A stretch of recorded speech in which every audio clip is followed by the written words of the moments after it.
சொல்றாரு காலையில எக்காரணத்தை முன்னிட்டோம் போக்குவரத்து தனியார் மயம் ஆகாதுன்னு.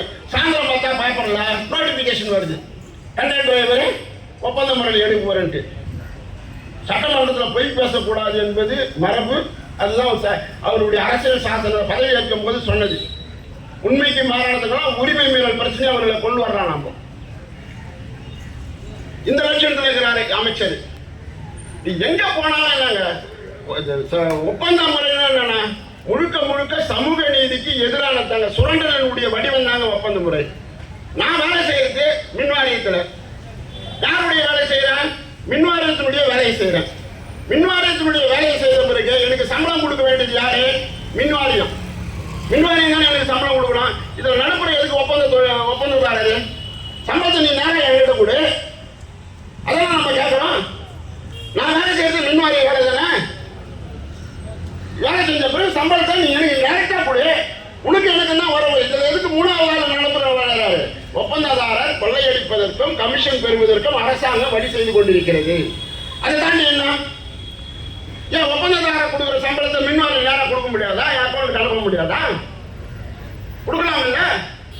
நடைமுறை எனக்கு ஒரு ஏஜென்ட். அதே மாதிரி 950 அரசாணை நீங்க போஸ்டர்ல போட்டுக்கிறீங்க. 950 அரசாணை போட்டாச்சு. எப்போ? 8/8/1990 ஒரு 19 இடத்த இந்த இடத்தெல்லாம் வேலை செய்யக்கூடாதுன்னு சொல்லிட்டு ஒப்பந்த தொழிலாளி அந்த இடத்துல வேலை செய்யக்கூடாதுன்னு தடை இருக்கு. அந்த தடையை மீறி வேலை வாங்குறியா? நியாயமா? நீ போட்ட உத்தரவை நீயே மதிக்க மாட்டேங்கிறியா?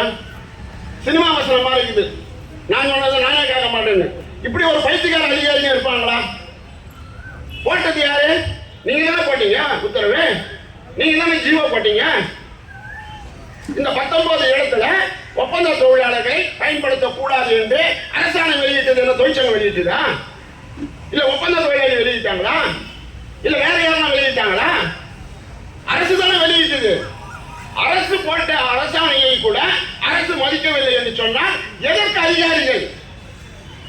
என்ன வெங்காயத்துக்கு நீ இருக்கிற?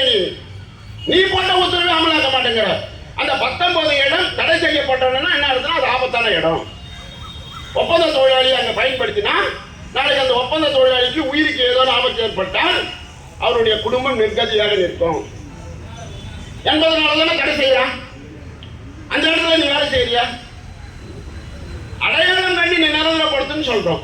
இன்னும் அடையாளம் காண்பதில் என்ன பெரிய சிக்கல் இருக்குது?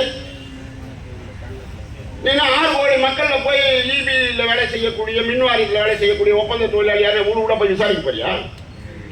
தமிழ்நாட்டில் 6.5 கோடி பேர் இருக்கிறான்.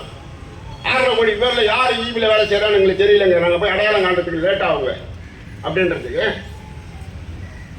உங்ககிட்ட தான் வேலை செய்யறாங்கல்ல, பட்டியல் இருக்குல்ல, அட்டண்டன்ஸ் இருக்குல்ல. அவரோட பர்மனன்ட் ஆக்ட் என்ன சொல்லுது? ஒரு தொழிலாளி தொடர்ந்து 2 ஆண்டுகளில் 480 நாட்களுக்கு மேல்